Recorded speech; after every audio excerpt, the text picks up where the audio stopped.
called the Black Pepper Crew, a tactics game about a group of bounty hunters.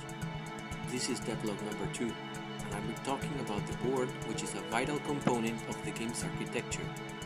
I'm developing the game in Godot engine, and the architecture decisions are heavily influenced by Godot's own architecture. And this has proven to facilitate development a great deal, as the current implementation allows me to build mechanics with ease. The board is built upon Godot's tilemap node.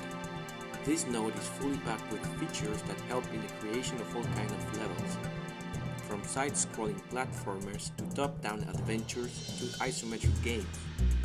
For my game, the tilemap not only serves its purpose, but it also is the backbone of my board architecture.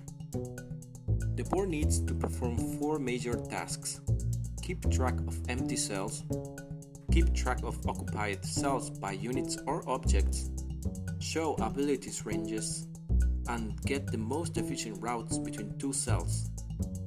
Keeping track of the empty cells, it's actually very simple.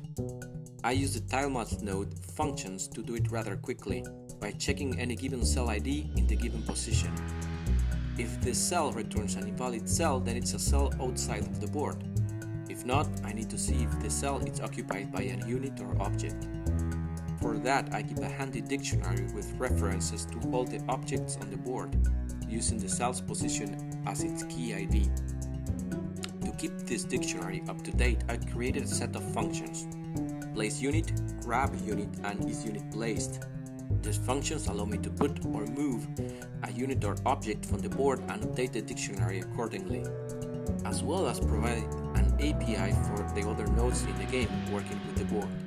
For the abilities range implementation, I provide different kinds of range shapes that I create as the mechanics require them. To provide comprehensive ranges, I devoted some time to create compelling and clear UI animations. This is very important as tactics games can get confusing real quick.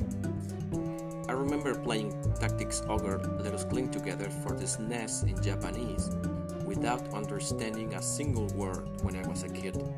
This was the first tactics game I ever played, and the story and characters as well as the gameplay fascinated me. I was able to play the game thanks to my stubbornness and the clear and functional UI. So for the cell UI, I decided to make them clear and fun to click.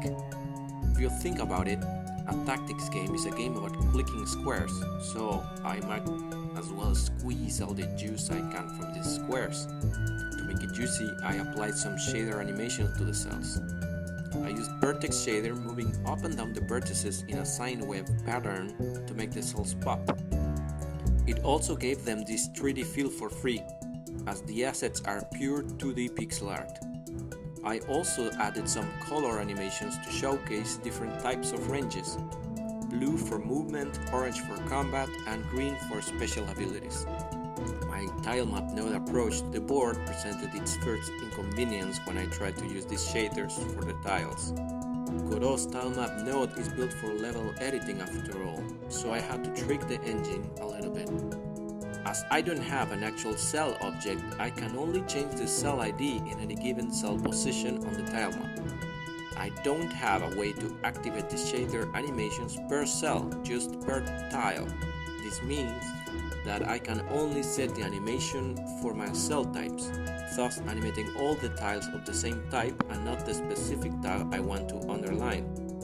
To get the flexibility I needed, I copy all the tiles in the tileset every time the level loads, and create a different version of the tile for any given animation.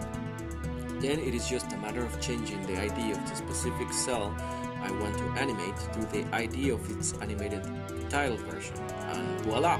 A functional phone board is born. The thing I'm missing here is the A-star algorithm structure. Godot provides an A-star 2D class that provides all I need, so it's just a matter of creating an instance and feeding the state of the board on every change. This is easily implemented as every change to the board is made through the API created. Having this algorithm helps in very specific cases. The best example is the moving abilities. To display and move a character on the board, I need to know the fastest route between 2 cells, and this calculation must be influenced by the different obstacles within the range.